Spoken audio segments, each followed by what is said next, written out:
Hey guys, welcome back to the Foolish Show. Of course, I am Foolish Phil. Just going to give you some of my foolish thoughts after Michigan's 85-74 victory over the USC Trojans. Michigan improves to 3-0 in the Big Ten, tied with Michigan State as the lone unbeaten teams. Looking at the standings a little bit, and it's interesting how balanced they are. So many teams are 2-1 and 1-2. There's only Minnesota, I believe it is, who is 0-3, and the two Michigan schools are 3-0. So it's going to be an interesting season of hoops. Let's focus on this game. Michigan started on fire. They hit their first 5 3-pointers, 5 for 5. They ended up going 10 of 16 in the first half. But Michigan didn't really blow out USC. USC was able to stick around. It was an interesting dynamic. Even though Michigan had the height advantage, they were just shooting so well from 3 that they really abandoned the 2-point game. And conversely, USC was getting their points on the inside. Claude especially was an impactful player, in 19 points for the game for the Trojans.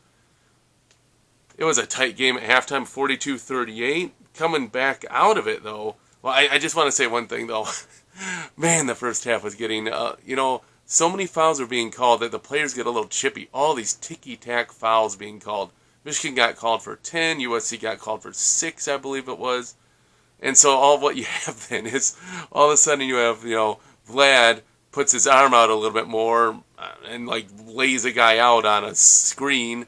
Then they come the other way and a guy just complete offensive foul through Vlad, it crushes him. So if I'm going to get a foul called, I'm going to make it worth my while because they're calling all this ticky-tack stuff. And that continued in the second half. Both teams got called for 21 fouls in this game. It was atrocious. The USC coach was complaining. And I don't know if they said much about Dusty May complaining. I didn't hear that. But I got to say, welcome to the Big Ten. The Big Ten is known for really, really bad refs. And it's in football, and it's going to be that way in basketball. It's that way in hockey, too. The Big Ten has terrible refs. And, welcome to the Big Ten, USC. Don't expect to get any high-quality reffing. Not at all. The Big Ten would prefer to have a slog fest of 50s and 60-point games versus the 100-point games like you saw today with, I think it was Kentucky and Florida. Both scored 100 points in their game. You're not going to see that in a Big Ten game. No, the refs wouldn't allow that. Slow the game down. Second half, Michigan went on a dynamic run spurred by Danny Wolf and Vlad. I think they scored 12 or 13 points, and then they added a free throw in there to just build up the lead 55-40. And okay, this is going to go, but no, all of a sudden USC came back. So it's just back and forth the second half. They got back into it, tied it up, or got chipped away. It was tied all the way back down to 8 minutes. It was 65 apiece. At the 4-minute mark, it was 73-70. And I thought we were going to have a really tight game. We're going to have some dramatics, Is Michigan going to have a shot to win the game or a shot to lose the game against them? But something important here happened after the 4-minute timeout. Michigan said, screw it. These refs are calling absolutely everything. And so for 3 straight drives, after the 4-minute timeout, they drove to the hoop and they got calls. And they went to the line and they hit their free throws. And that was huge. Coincidentally, USC didn't get a call. And the color commentator was kind of beside himself. I don't know. I didn't catch the beginning of the game who that guy was, but he was annoying. He doesn't realize that the Big Ten sucks at refs. And that every time Michigan got called for a ticky-tack foul, I know it's going to happen. And then when USC gets called for a ticky-tack foul, he's like, what is that call? What? I don't know. I don't understand that call. When you got a big versus a small, they should be able to foul them. Or in the first half, Cheddar dives for a ball and calls a timeout, and they're looking at the replay, and the co-announcer's like, well, the USC guy had his hand on the ball. That shouldn't be a timeout. I'm like, yeah, ignore the arm around his neck. That's not a foul, right? They're calling everything, and now all of a sudden they're not calling an arm around the guy's neck. But he's only concerned about, he had a hand on the ball. How can he call a timeout? So I did not like the color commentator at all.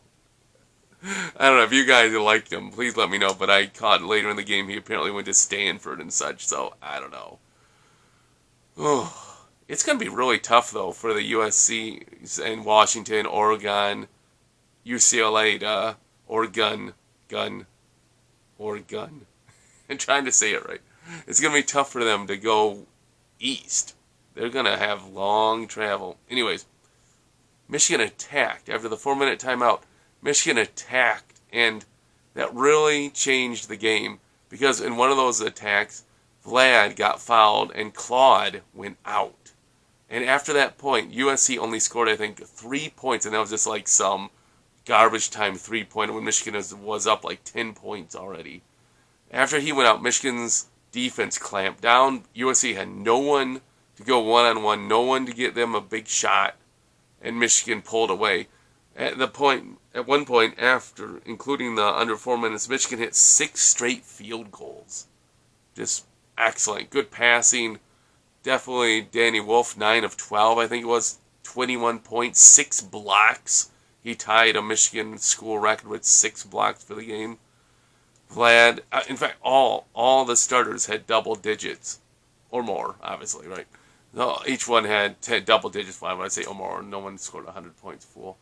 But, so, when your starters can get you all double digits, that's really good. Cheddar had 5 points. A few other people had a couple. But, man, the starters really carried it. You did see, though, a little concern when Trey Donaldson went out for a rest. That's kind of when USC started their comeback. They got some sloppy turnovers, courtesy of Michigan again, and they took those and took it out, took advantage. But you just got to know when Michigan's playing Pippen and Kason and those younger guys, you're going to need them for depth. You really will. And, it might hurt you a little bit in this time frame, but you know what? Next year, they're going to be your sophomores. You're going to need to rely on them more. So it kind of hurts your momentum a little bit, but they need to get in the game, a road environment, on a Big Ten game, Big Ten now, and, get some experience. So it's trial by fire. It's what's going to have to happen. Michigan closes out the game, I think, on a 10-0 run, something like that. It was interesting. The free throws. Michigan shot 17 of 21 free throws, but at one point when the game was tightish in the second half, they missed 3 straight front ends of the 1-and-1s. Burnett, Wolf, and Wolf missed 3 straight. I'm like, we need these points. And they finished 17 of 21 for the game. So, excellent free throw shooting overall. Just like, no, we need those now. Hey, just an impressive win, a game Michigan should win, and it was good to see them close a game out. I'm kind of under the old school, remembering the Howard coach teams, which wouldn't close games out. The final 4 minutes, they played terribly. And even this year, you see it where teams just are not closing the games out well. You're having games that you could win and you lose by 1 point or 2 points. Michigan's 3 losses are by a total of 5 points. So it was nice to see Michigan take advantage of Claude going out, attacking at the right times, getting to the line, taking advantage. USC missed a ton of free throws, and so Michigan took advantage of that. Hey guys, Michigan improves, gets the win. If you have any comments, put them in the box below. I'll try to respond as I'm able to. As always, thanks for watching. Until next time, which I think is the UCLA game, which will be a late game, 10 o'clock Eastern where I am, so I'll probably just, watch it and maybe do a video the next morning. If you have any thoughts, put them in the box below. I'll try to respond as I'm able to. Thanks, and go blue.